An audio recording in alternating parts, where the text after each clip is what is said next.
আমাদের যে কর্মসূচি ঘোষণা আসতেছে, আমাদের সেন্ট্রালি আমাদের বৈষম্য বিরোধী ছাত্র আন্দোলনের যে মূল 6 সমন্বয়ক ওনারা যে ঘোষণাটা আমাদেরকে দিচ্ছে, আমরা ওই ঘোষণার অনুযায়ী আমরা আমাদের কর্মসূচি পালন করার সর্বোচ্চ চেষ্টা করছি।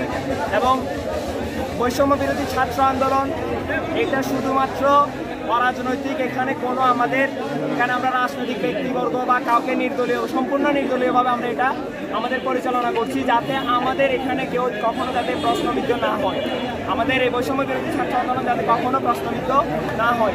এবং আমাদের এখানে বলখালীতে যে সম্প্রতি যেটা সৃষ্টি হচ্ছে পুরো বাংলাদেশে যে দাঙ্গা, সাম্প্রদায়িক যে দাঙ্গাগুলো হচ্ছে, এই সাম্প্রদায়িক দাঙ্গার বিরুদ্ধে আমরা সোচ্চার থেকে গতকালকেই আমরা রাতে অবস্থান নিয়েছি।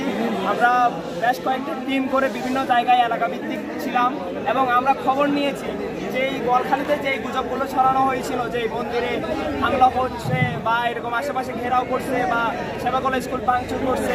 আপনারা আমাদের বৈষম্য বিরোধী ছাত্র আন্দোলন গ্রুপে দেখবেন যে আমাদের যে কর্মসূচি ছিল আমরা প্রত্যেকটা অথেন্টিসিটি যাচাই করছি এবং পাইছি এগুলো সবগুলো গুজব ছিল। বলখালীতে কোনো রকমের মন্দিরে হামলা বা কোনো কিছু এখন পর্যন্ত আমরা দেখিনি।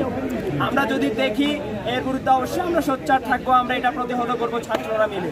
এই হচ্ছে আমাদের বক্তব্য। এবং আমাদের কর্মসূচি হচ্ছে আমাদের 6 সমন্বয়ক যারা মূল সমন্বয়ক আছে তারা যা ঘোষণা দিবেন আমরা তাই পালন করব।